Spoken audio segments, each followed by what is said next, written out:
மக்களே, இந்த அறப்பைத்தியத்தோட வீடியோ நீங்க எல்லாரும் பார்த்திருப்பீங்க. இந்த அறப்பைத்தியத்தோட அலப்பறை இந்த கடந்த சில நாட்களா ரொம்ப ஓவரா இருக்கு. என்ன அப்படின்னா, ஜோடி கிளியங்க பக்கத்துல சொந்த கிளி இப்போ வெக்கத்துல சேகர் மாமாவுக்கு சந்தோஷத்தை பாரு. ஏன்னா தூக்குனா திமுகவுக்கு தான் சொம்பு தூக்குவேன், தூக்குனா டிவிக்கு தான் சொம்பு தூக்குவேன் அப்படிங்கிறது என்ன மனநிலையும் தெரியல.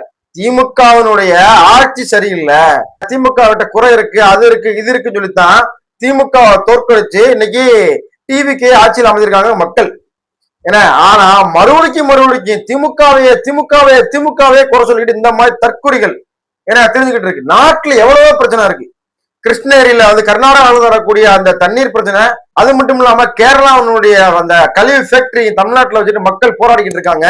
பட்டா முறைப்படுத்தி தரப்படும் அப்படின்னு சொல்லிட்டு இன்னைக்கு அந்த மின் இணைப்பு வீட்டு வசதியாக வச்சிருக்கக்கூடிய அந்த மக்களுக்கு எந்த அறிவிப்புமே இல்லாம அவங்க தங்குறதுக்கு வீடுகள் ஏற்படுத்தி தராம, ஏன்னா உடனடியாக அவங்களுடைய ஜாமான் எல்லாம் தூக்கி ரோட்ல வச்சுட்டு வீடுகள் எல்லாம் இடிச்சு அந்த மக்களை தெருவு நிறுத்தி மிகப்பெரிய ஒரு மன வேதனை ஏற்படுத்திருக்கு. அதை பத்தி எல்லாம் பேசுறது இல்ல. ஒரே அடிச்சாக திமுகவையே அந்த இடிச்சம்மாவையே இடிச்சுக்கிட்டு இருக்காங்க. ஏன்னா தமிழ்நாட்டுல எவ்வளவு பிரச்சனை இருக்குப்பா, அதை பத்தி பேசுங்க. ஏன்னா கர்நாடகா பிரச்சனை இருக்கு, மேகதாது பிரச்சனை இருக்கு, ஏன்னா அங்கிருந்து வரக்கூடிய தண்ணீர் பிரச்சனையா இருக்கு.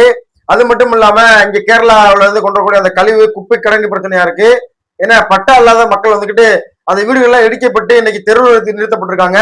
அது இல்லாம இப்ப நடந்துகிட்டு இருக்கு. ஏன்னா கடந்த ஆட்சியில் நடக்கல, இது இல்லாம இப்ப நடக்கக்கூடிய ரீசெண்டா நடக்கக்கூடிய பிரச்சனைகள், இதை பத்தி பேசுங்க. உங்க வாயில வாழைப்பழம் இருக்கா? இதெல்லாம் பேச மாட்டீங்களா? ஒரே அடியா திமுக மட்டும் தான் அடிப்பா. திமுக நல்லவங்க, ஏன்னா திமுக யாருக்கு முட்டு கொடுக்காத வரல.